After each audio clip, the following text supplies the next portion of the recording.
ખેડા તાલુકાના મહેજ ગામે આવેલી આશરે ₹5 થી 7 કરોડની કિંમતી જમીનના વિવાદિત દસ્તાવેજ મામલે સામાજિક કાર્યકર જુનેદ ખાન પઠાણે ગાંધીનગરમાં મુખ્યમંત્રી નિવાસસ્થાન બહાર ભૂખ હડતાલ પર બેસવાની ચીમકી ઉચ્ચારી છે।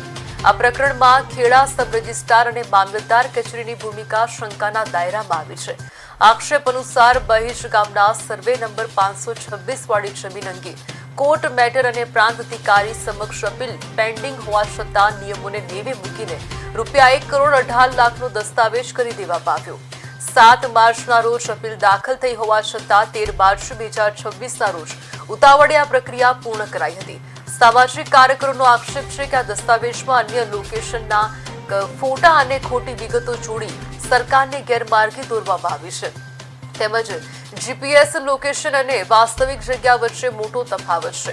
આર્થિક લાભ ખાતર પ્રાંત અધિકારીના આદેશોને અવગણના કરનાર અધિકારીઓની સંડોવણી બહાર લાવવા CDR અને સીસીટીવી ફૂટેજની તપાસ કરવાની માંગ સાથે ન્યાય ન મળતા પર ઉગ્ર આંદોલનની ચેતવણી અપાઈ છે।